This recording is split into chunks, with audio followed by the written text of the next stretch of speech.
Hey, let's talk about Jenna Ingalls Reeds.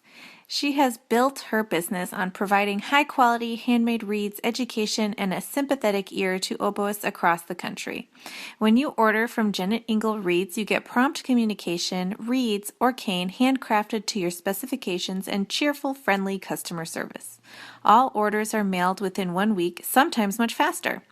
Single orders or monthly read subscriptions are welcome, and she'll work with you to find the combination of response, resistance, stability, and flexibility that is right for you.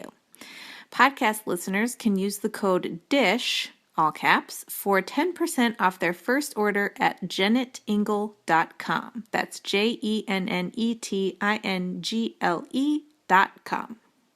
Hey, oboists! Have you ever found it difficult to sort out when and how to find a new oboe or English horn? Oboe Chicago streamlines the process, providing personal and professional consultation and a large selection of lovely instruments.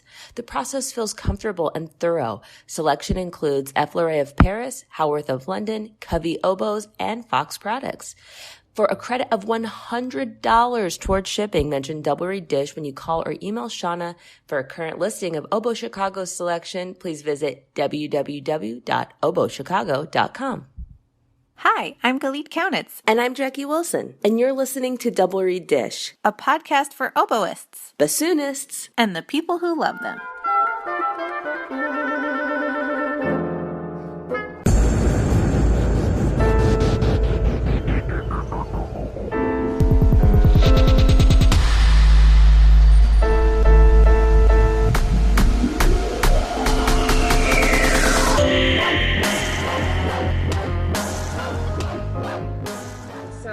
This is plan B. We were supposed to be recording this dish side by side. I know. We had such grand plans to brainstorm all sorts of stuff. We were going to have a sleepover in good old Baton Rouge. I was going to get to try crawfish for the first time, which I was super excited about. For the first time.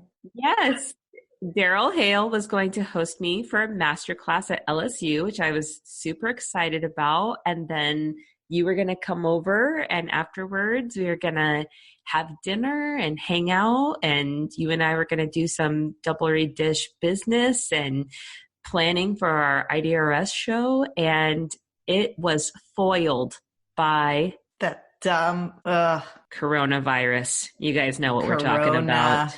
You know, I am all about keeping our communities safe and keeping our students safe and hopefully slowing down the spread of this serious global pandemic. But I miss you and I wanted to hang out. Yes, what must be done must be done. I think we can all agree upon that. But I think, yeah, as musicians, especially on social media, we're seeing a lot of disappointment of collaborative opportunities and playing opportunities that are going to have to be canceled or postponed. And yes, we're certainly all entitled to grieve those. But, thankfully, we still have the internet, and the internet can be very useful during this time because we're about to become professors of DeCrib University.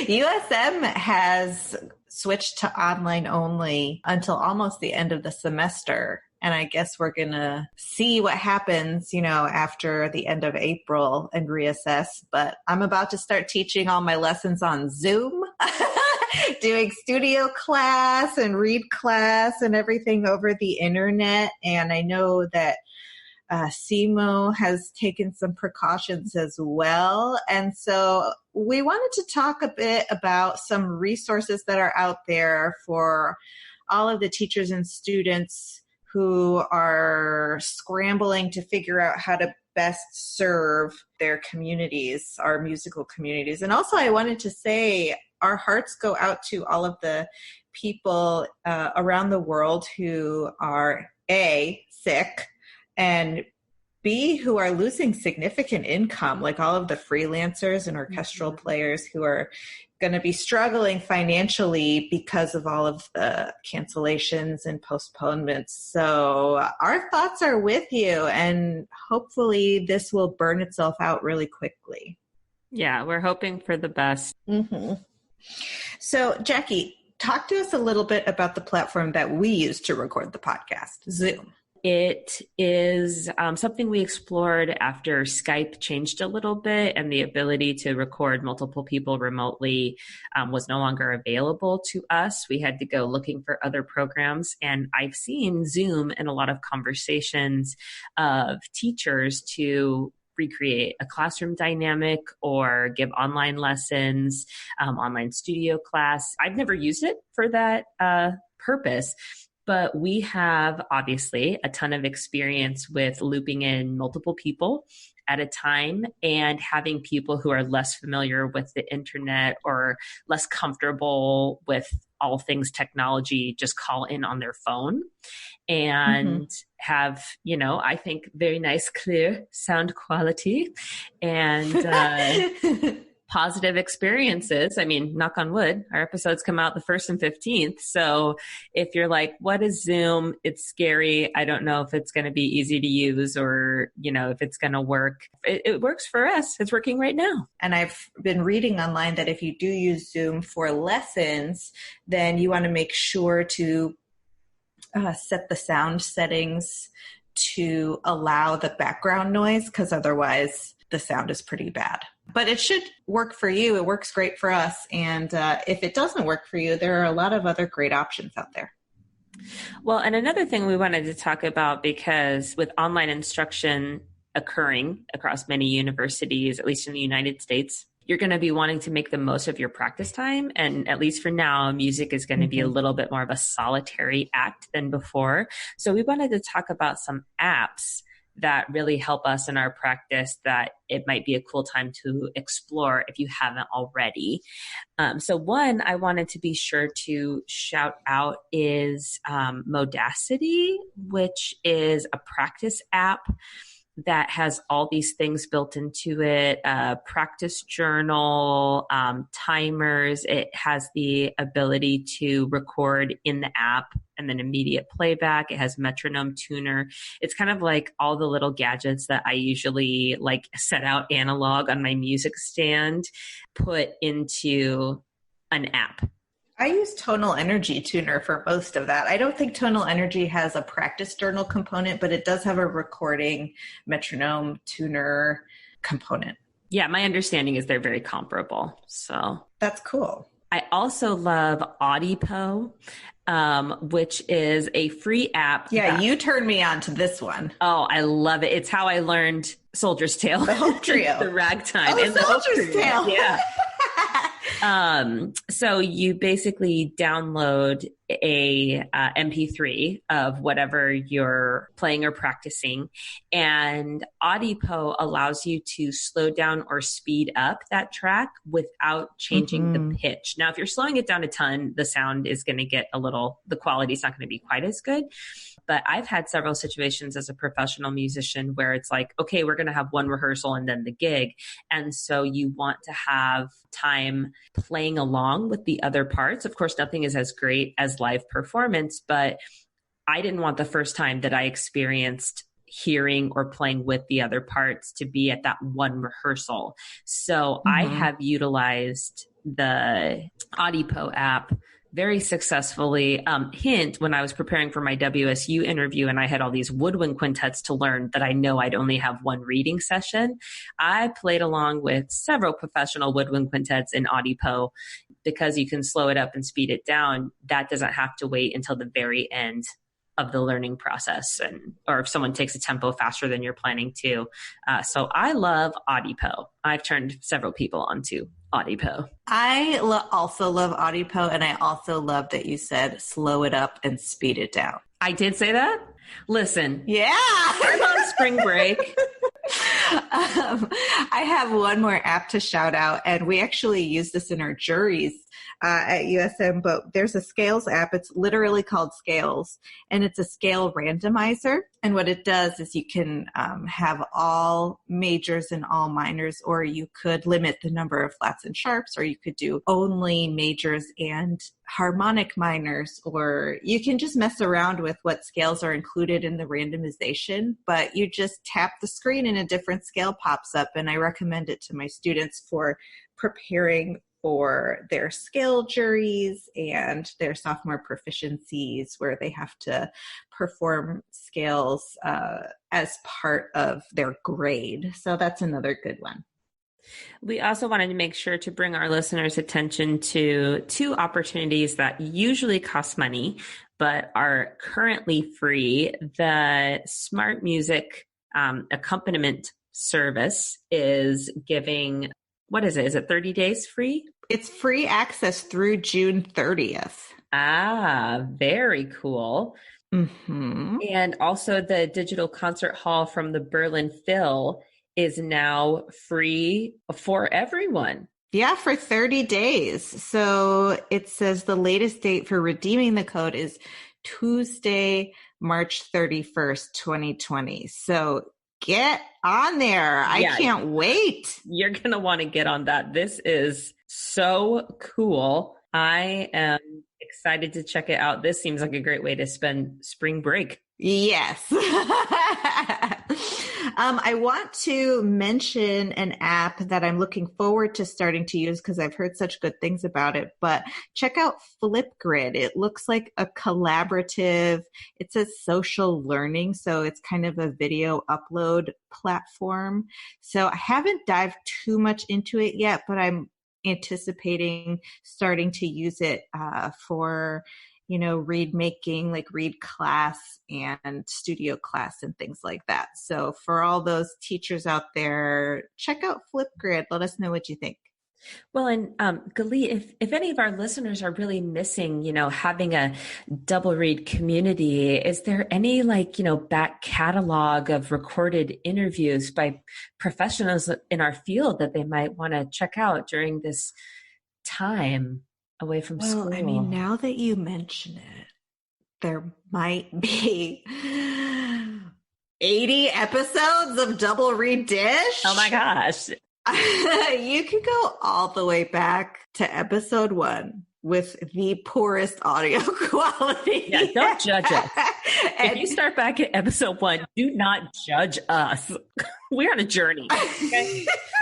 We did not know what we were doing. We were little tiny baby podcasters, but just hang out with us. We'll get through this all together.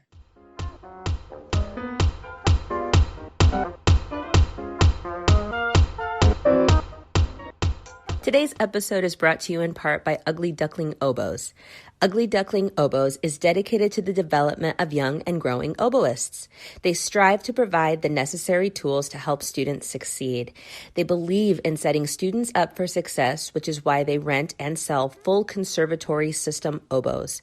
Owner Christy Selkeen makes student oboe reads, teaches locally and globally via Skype, including audition coaching for high school juniors and seniors, and rents and sells student oboes.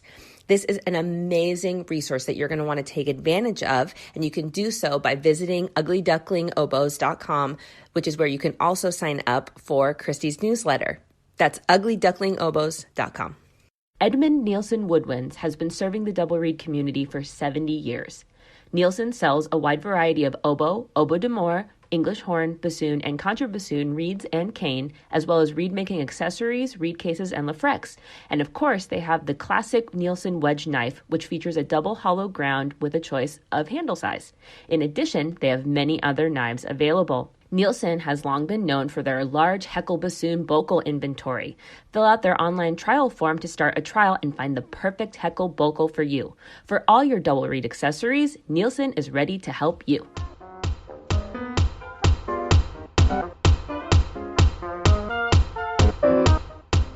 We are so excited to welcome to Double Reed Dish Dudu Carmel, Principal Oboe of the Israel Philharmonic Orchestra. Welcome.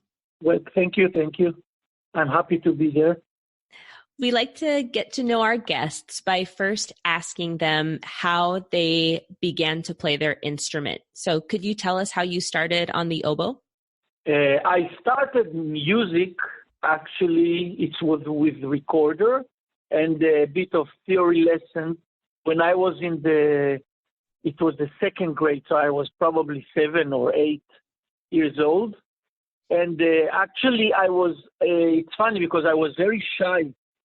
Not shy. I didn't want to be considered as nerd or something like that somebody that plays classical music and all that. So I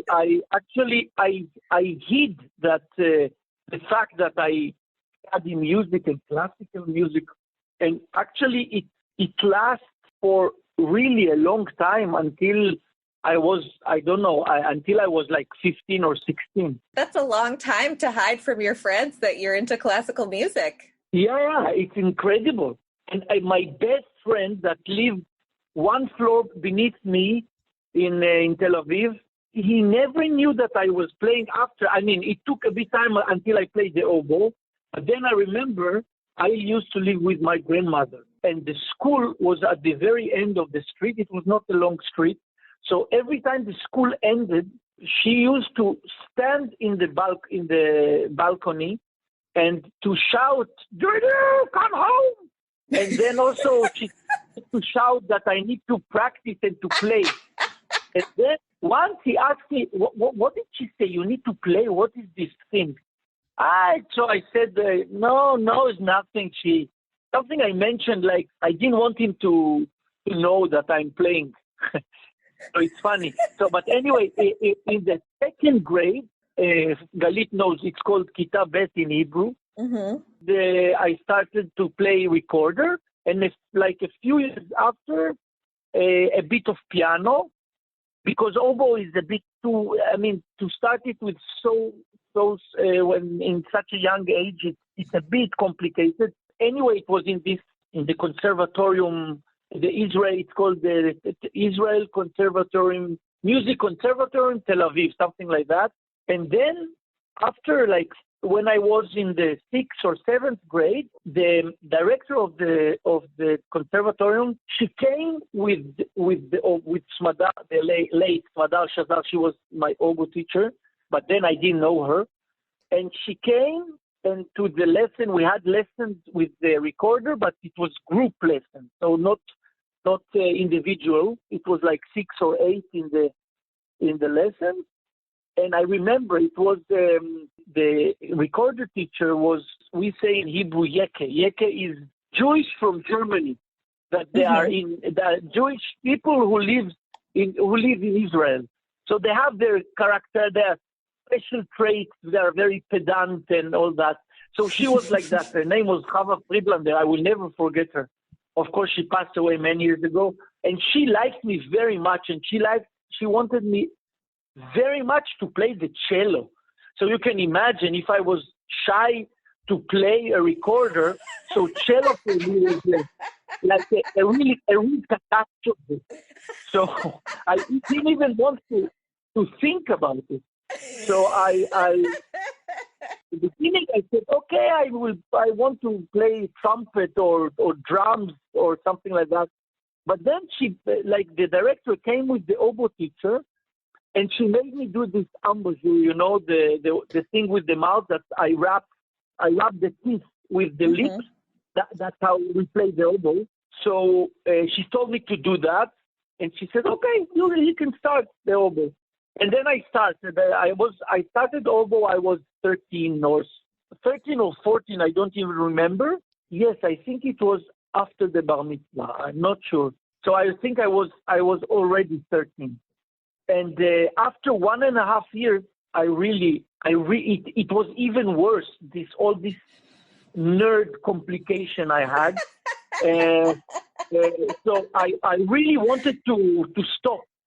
And she and my teacher, that time, I'm speaking now about the 80s, the beginning of the 80s, in the last century, of course. She let me hear a few records of Heinz Holliger because she admired him. Now I admire him also. But anyway, she admired him, and she thought she will attract me to that through him. It didn't succeed, but it succeeded in that way. That I said, okay, I will continue like 1 year more or something like that. So, and then I started to like it more and more. And at the end of the high school, I really wanted it. I was already into it, totally into it. What did your friends say? And they did, at the beginning, they didn't know. And then in the 10th grade, I changed school. So it was, in that sense, it was more, no, but it's funny. I was really shy. It's funny. Now I remember that period. And in that period when I began to be more serious, it still had this thing with the nerdness. How do you say the noun of nerd? I don't know. Nerdiness. Yeah. Okay.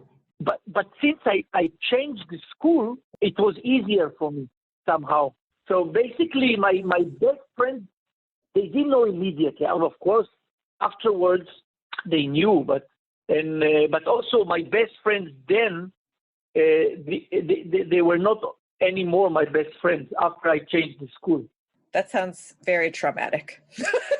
Yeah, quite traumatic. It's funny. Now we can laugh at your pain. Yeah, exactly. So talk us through your training after you graduated from high school. Talk us through your training and educational journey. Okay, so after I finished high school, we need all to go to the army, to join the army. Mm-hmm. And now it's more common, and I'm absolutely not against it, by the way, not to do the army. I'm not, but at that time, it was for me like very normative to do the army, to serve like 3 years. But the thing is,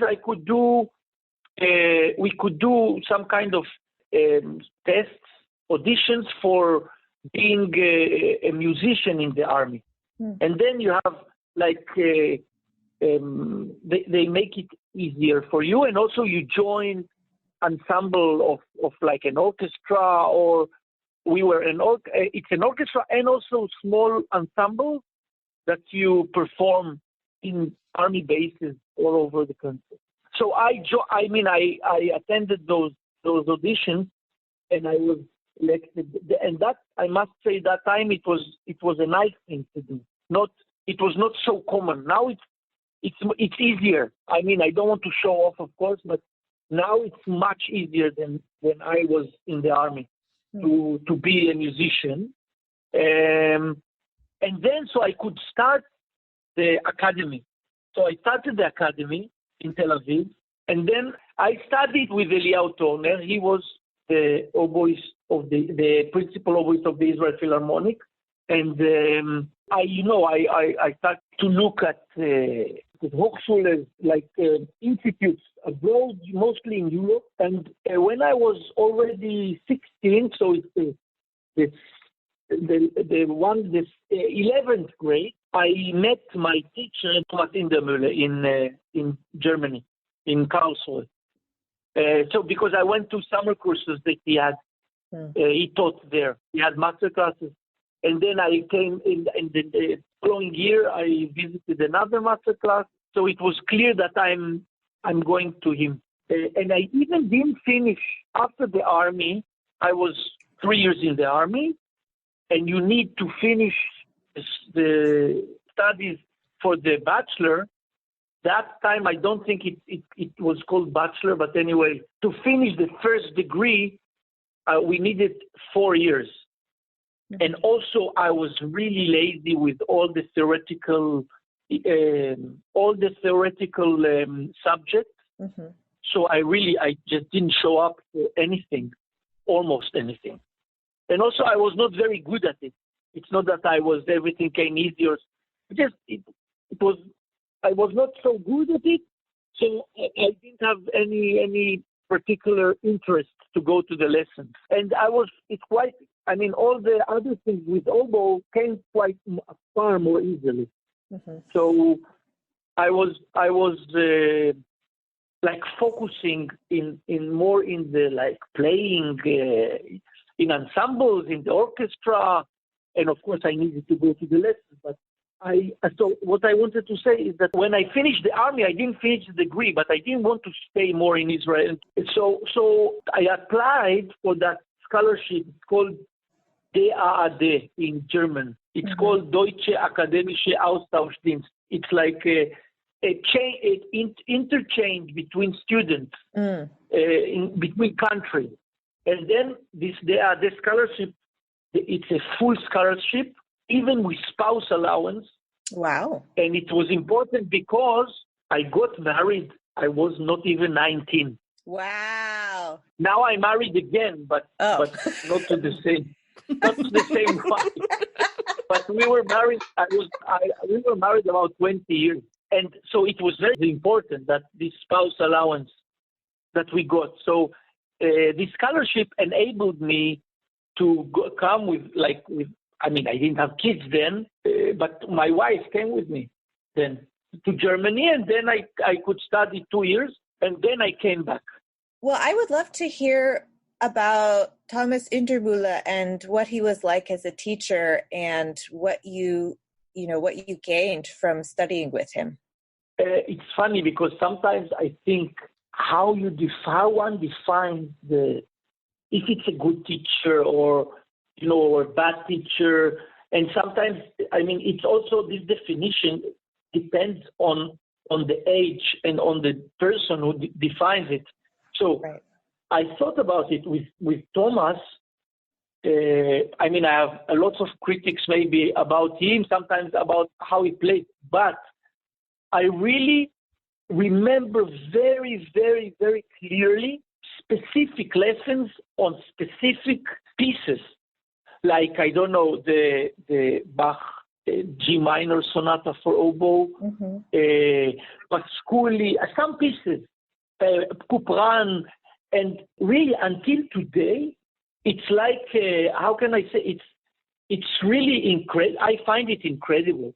So it means a lot to me, and that's why I think I gained the most I could from a teacher. And I'm really happy about that. Because there were, in that time, I already knew Heinz Holliger and Maurice Burg. And Heinz Holliger, by the way, was the teacher of Thomas, of my teacher. And also, Heinz Holliger was a teacher for one semester of my first teacher that I started oboe with. Oh. And I will also say a word on that teacher. Please do. Madar, the Israeli one. One, I will say it in 1 second. But just to finish this thing with the teacher, with Thomas. So Thomas has a very specific style of teaching. First of all, he speaks a lot. Also, now he even speaks more because we are very much in contact. Every year we make a festival together in Mallorca, in Spain, like master classes. But also when I was there, he used to speak a lot, but many, many, many things I like, of course I adapted. And the nice thing, I think, is that, how can I say, I don't want to be, not in the arrogant way, but I like, for myself even, I developed it. Even technical things that I remember he taught me, and we did some exercises, like I understood where it comes from in the body and all that. So I even developed that, so more elaborated maybe, and even it so more comprehensive maybe for me. In that sense, I think I really gained the maximum I could ever gain. Really, I mean, it may be a bit stupid to say, but that's what I feel.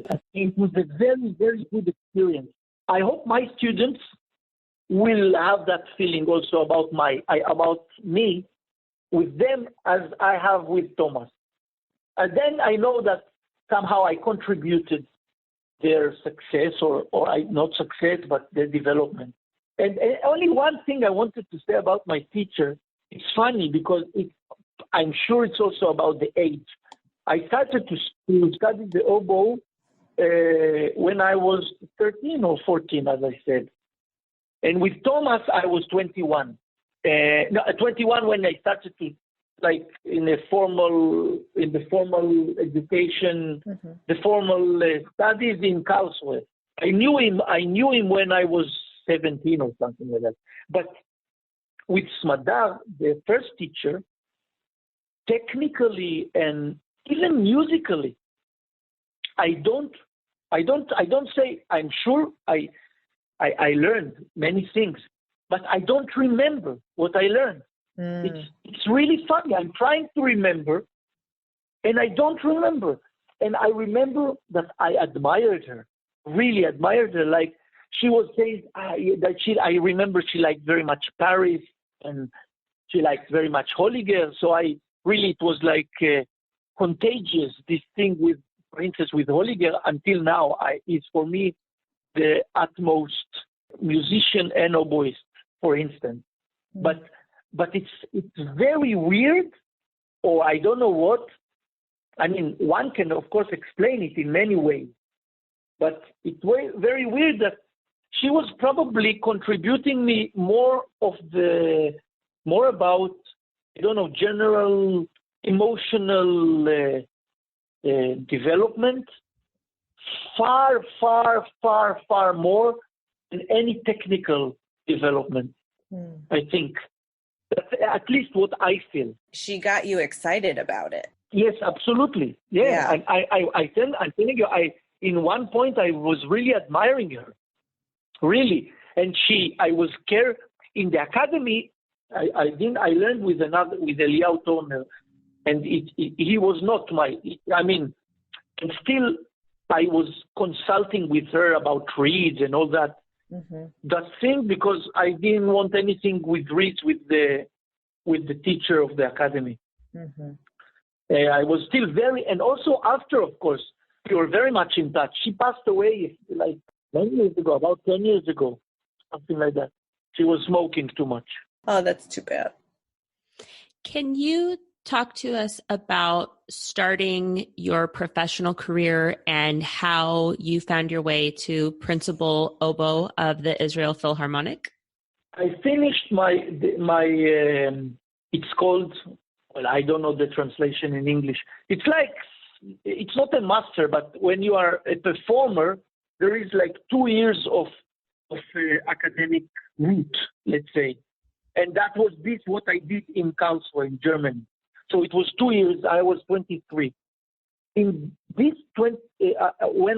before I finished the studies, Thomas, my teacher, was encouraging me, stimulating me a lot to try, a solo career and to send,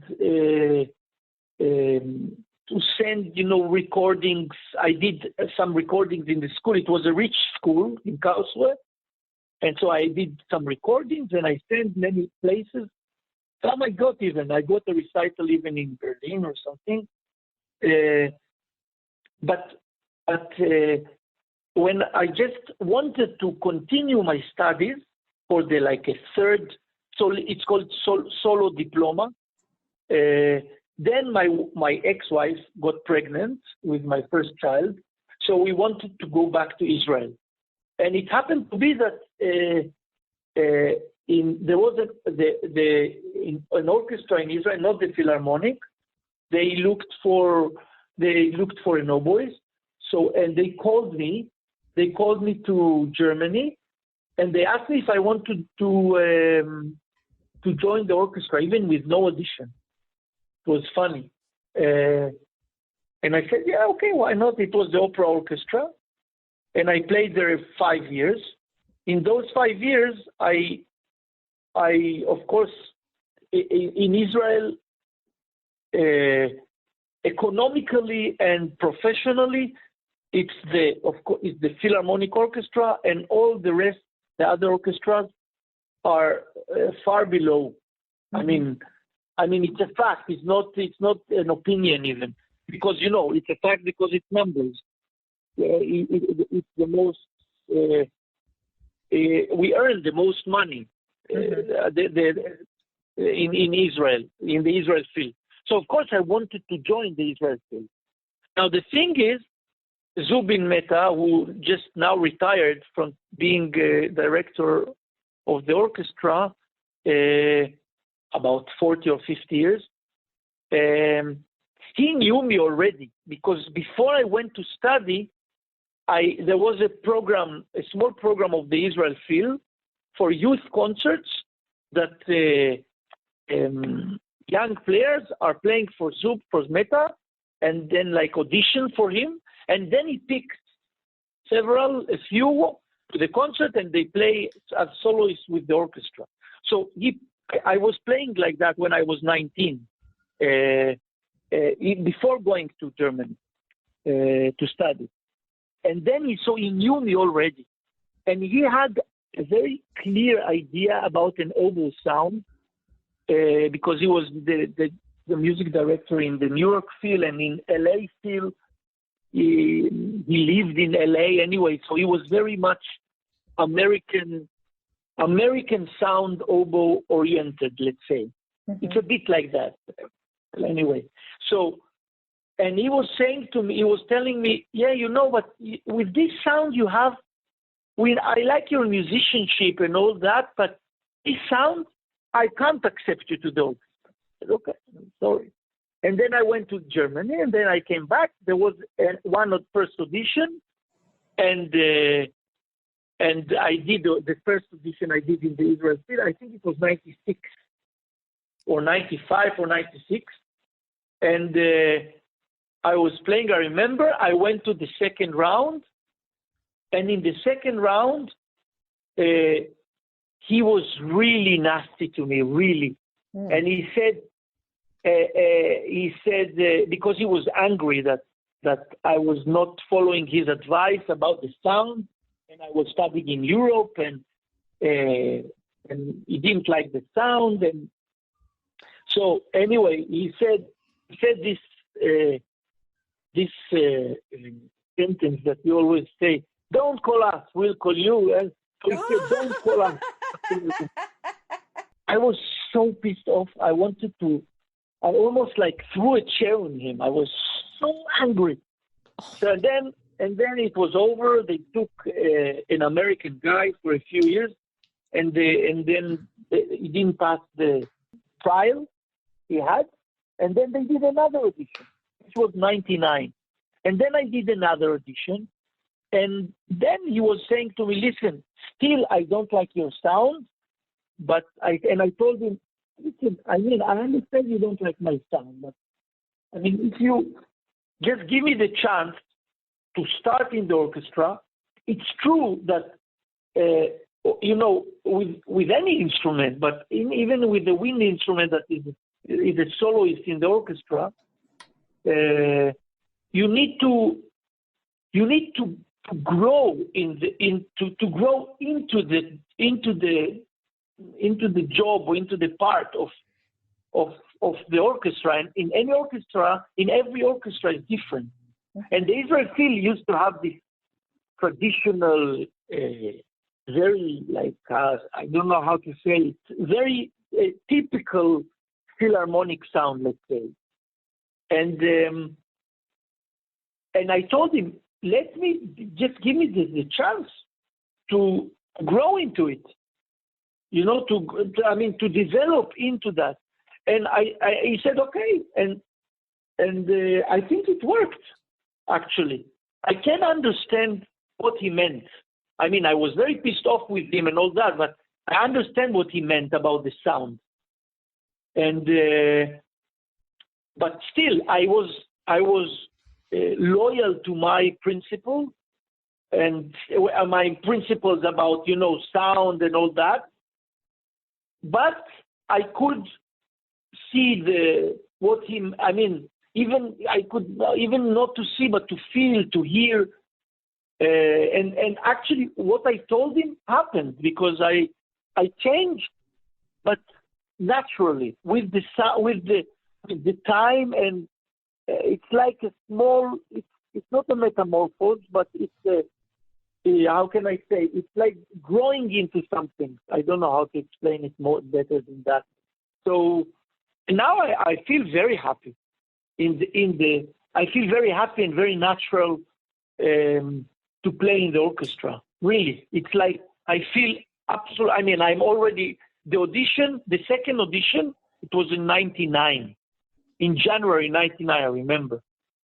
So we are speaking now 21 years ago, and I feel now really I can absolutely say, sometimes you work in a place and you always feel a bit detached or a bit of distance, or I don't know, or you can feel at home.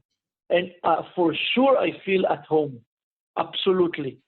How long do you think that transition to, tailor your sound to what the orchestra needed, how long about did that take? I mean, was it a constantly evolving process, or was it like relatively short, like 6 months? What do you think?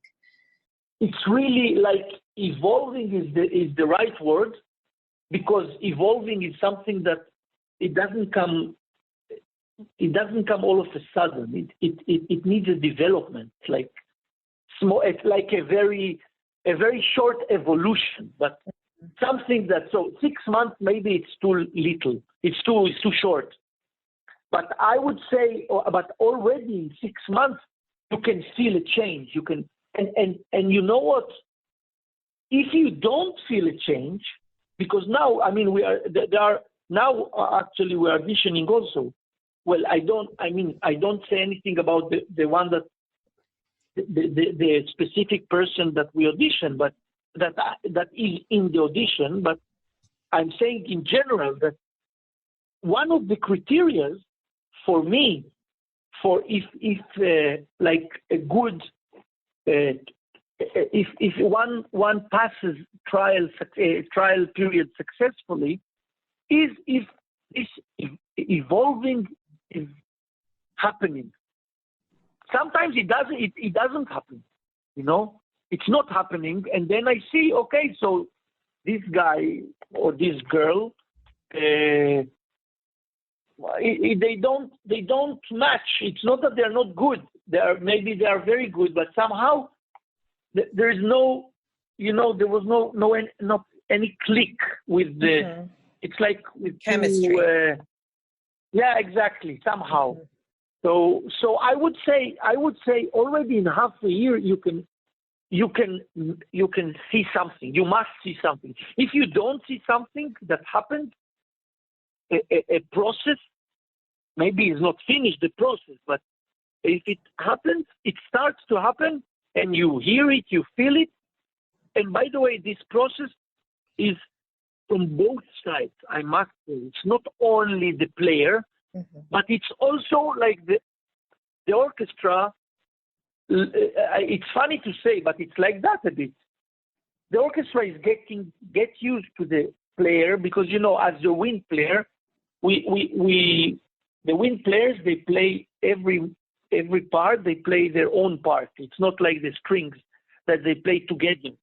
Mm-hmm. So it's more individual, and it's exposed, of course. So it really, of course, the individual makes a lot of change, but this chemistry is from both sides. That's what I'm saying. It's not only one direction, two directions. That's what I mean. I have another follow-up question about your audition story. You auditioned for the same conductor 3 times? And no, 2. 2 times. Right. And he didn't like, he told you he didn't like your sound both times. So, and in the end, you got the job and you've had it for a long time and you're very happy. And that speaks to a lot of resilience and flexibility. And that seems to be a skill that not everybody has. So what would be your advice to people who are on the audition circuit looking for their permanent job, who are not having success yet? It's a nice question. and it's not easy to answer. It depends on so many, components. And how can I explain? First of all, with Zubin, I must say that he's this kind of, let's say, not in the bad way, in the good way. He's this kind of creatures. If he was smelling, if he smelled fear, he could be aggressive. But if he could smell that he can count on somebody, then it was really, for me, a real pleasure to play with Zubin. Mm-hmm. For me, he gave me all the freedom I wanted, and I always felt he appreciated me. And they laugh at me because, as Israeli, I'm not so polite, or everything is not so official and maestro or something. I always called him Zubin, and people were yelling, "Come on, how can you call him Zubin? You must call him maestro." So all these things, but somehow with him I had very good chemistry, I must say. And I know at the beginning he didn't like me, but I think, you don't, how do you say, what is this in Hebrew? You have this say, the baker does not speak about his dough, something like that. Oh, yeah. I don't want to speak about my dough, yeah, but still, I think he liked me. Not at the end only. Quite fast he liked me somehow, because we were like really had this on stage. We had this nice.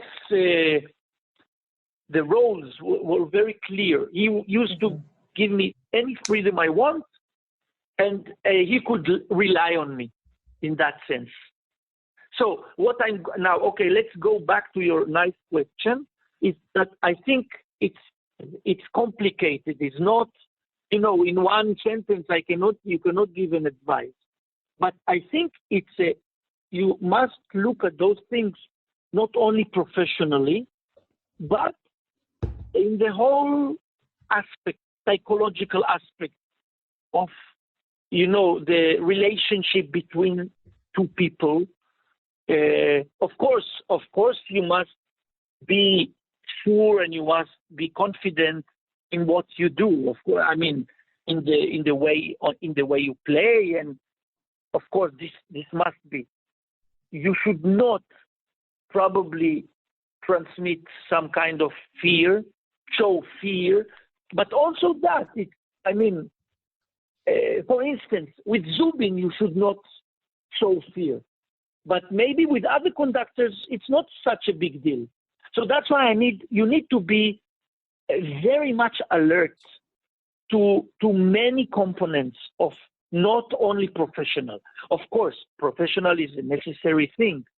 You can't play oboe 1 year and go to play in a professional orchestra, okay, and hope to play of course it doesn't, not that. But also, you cannot also, I don't think if you,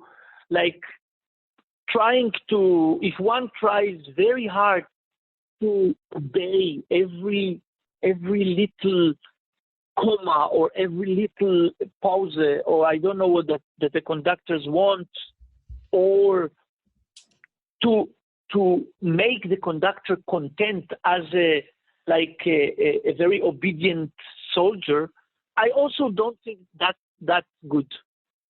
Well, maybe it's good with specific conductors, maybe. Mm-hmm.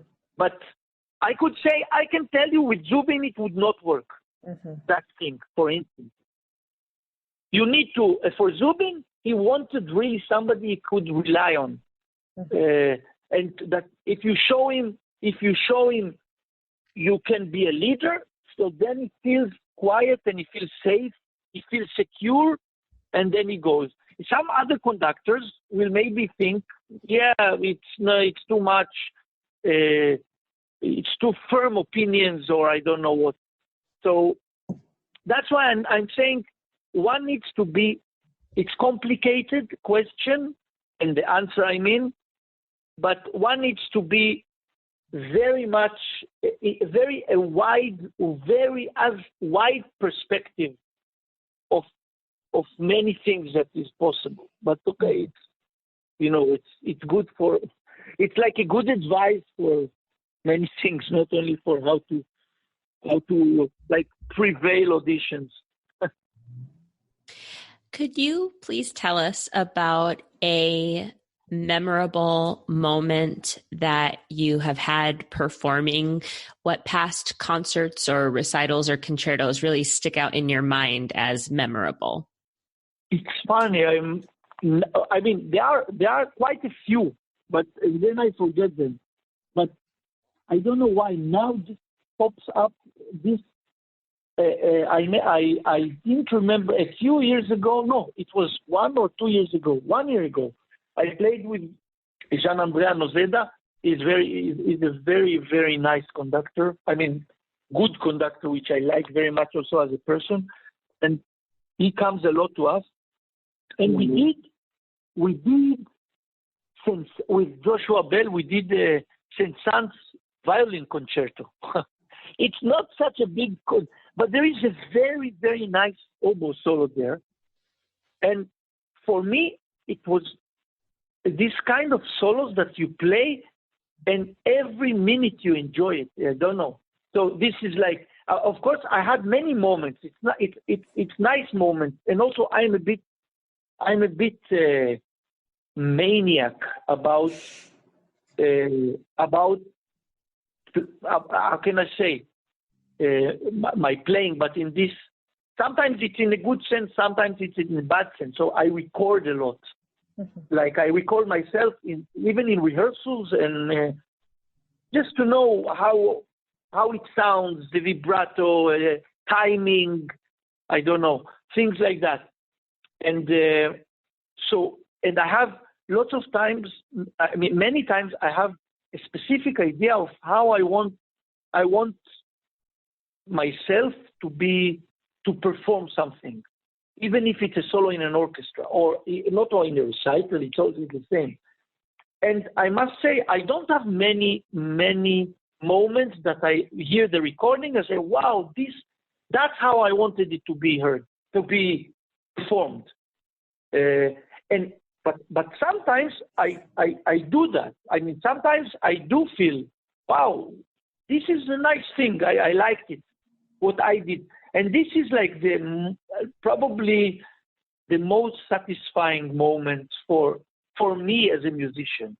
So for the moments you ask, that memorable moments usually are associated for me with these moments that I meet my expectations. But of course, this thing that you ask, it's funny because you will know if it met your expectations only after you hear the recording. But still, sometimes I know when I play, like in a performance, that I will like the recording. Sometimes I'm wrong, yeah, but sometimes I'm right. So, and that is a nice moment. I have a few moments like that. Of course, I would like to have far more moments like that, but still, it's nice. Those moments I like them. So, to follow up on that, we also like to ask our guests to share the moments that were perhaps embarrassing or hilarious that happened on stage, if you have any that you would like to share with us. Okay, I think I have, first of all, embarrassing moment. It was, I think, in 98, before I joined the orchestra. We had a tour with a quartet in the States. And I don't remember in which city we had it. We played, I remember very well, we played Iber. It's 3 pièces brèves, 3 short pieces. Definitely. For woodwind quintet. And I remember there is a city, Pawtucket, something like that. North Carolina or South Carolina. Okay. I don't remember. I'm not sure. Maybe I'm wrong. And then we had this thing. So we played this piece, and in one of the movement, I think in the last movement, somehow the page, I lost the page. I don't know what, something happened. It was sticking to the other page, and I didn't see it. I don't know. Oh no! So then suddenly, and there was an oboe solo, and I was like just inventing things because I was very stressed. I don't know what. And then after that, my friend, the clarinet player, said, "I mean, what happened? I thought your reed was broken." So this, I remember that very, very, like, it was very awkward moment, very much. And then I remember there was one tour with the orchestra, also in the States. Actually, two embarrassing moments. One with Zubin, one with Yoel Levy. One was, I think, we were touring and we were playing Pulcinella for oboe. It's like an oboe concerto. Mm-hmm. And one key didn't seal well, it was not, something was broken or I don't know what. And then in Pulcinella, you have one movement that you go very low in the register of the oboe. It's a ta di di tom bo di do di ba. So a low C. And then because of that, I had really difficulties with that C. I don't know if it was so terrible, but I remember that as a very, very awkward moment. Mm. And also, I remember in another tour, this was, I think, 2003 or 4, with Yoel Levy. So in some corner, I played Saxophone 5. That there is an oboe solo starts with a high C. Di-do-di, di-do-di, di-do-di. It's slow. And also, sometimes this high C didn't speak somehow. I don't know why. And also, it was for me like I was very upset because of that. I can't say it was like so embarrassing, but it was, for me, it was embarrassing. Well, it helps to know that it happens to the best of us. Yeah. No, but I must say now I cope with this incidents much. Yeah, probably it's the age and the experience. Of course, it's that. But that back then, I was very much insecure and it was. I didn't like that. I didn't like that feeling. What advice do you have for a young musician who aspires to have a career like yours?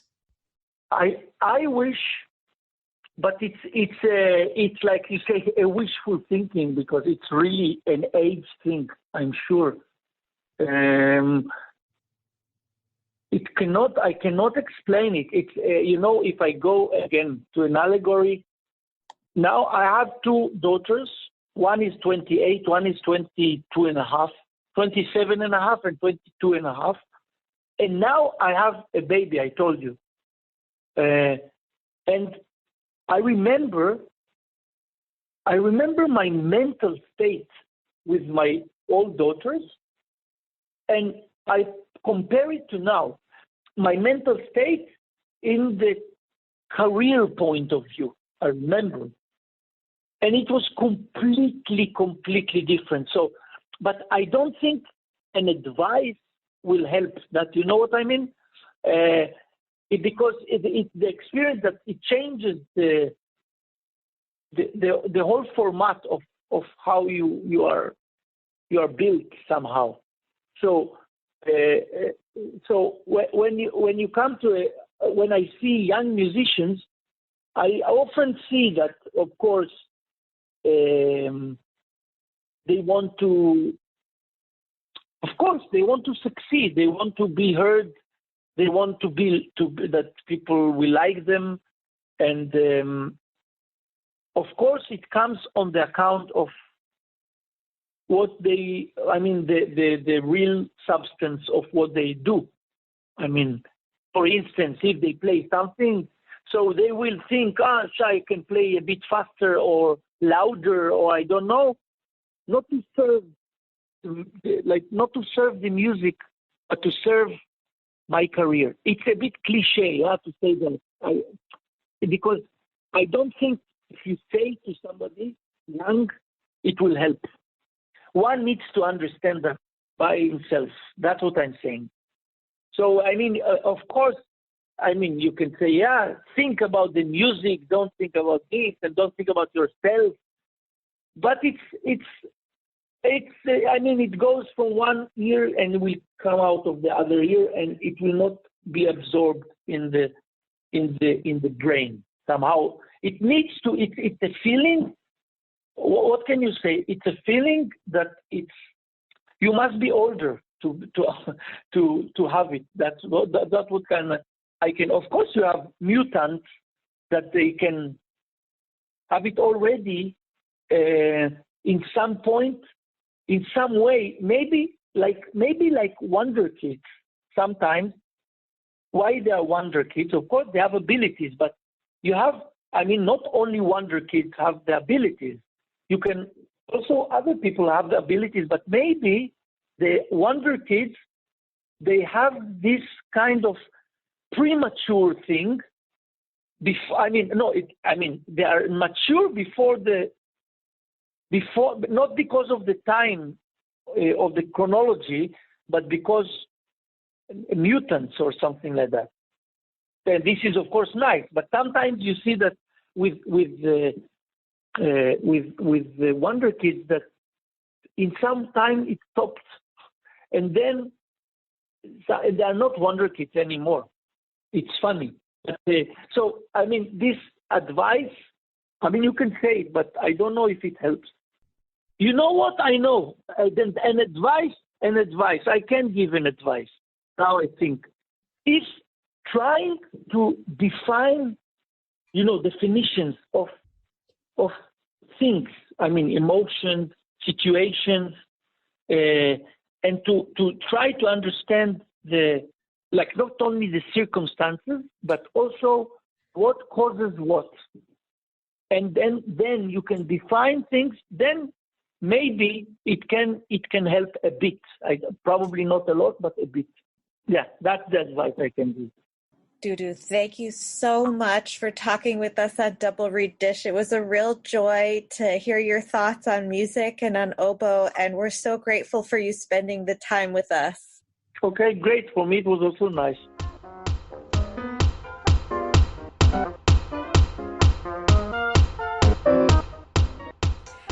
We hope you loved that interview as much as we did. As always, you can follow us on all of our social media and listen to us on all of the platforms. I'm not going to listen to them. I'm sorry. I'm not going to list them because obviously you found us somehow if you got here. And just a fun side note, we, as of this current recording, on March 13th, 2020, we are sitting at 1,999 follows on Facebook. So could you please convince one of your friends, your mom, please, your grandma, we're dying. It's your been dog. there for days. Please have someone like us or follow us on Facebook because we've been itching for that 2,000 mark and we have not gotten there for days. So anyway, Jackie, who do we have coming up next? Our next episode's guest, who is going to give you life, in fact, banana of life, Ryan Crapo. Good, well done. Why did I just say good to you like I was talking to my dog? Ryan Crapo, principal bassoon in the Houston Symphony, and she has an epic, awesome interview you do not want to miss. It's so real and honest and great. Jackie, time to end this nerd parade. Go make lots and lots of reads and stay healthy.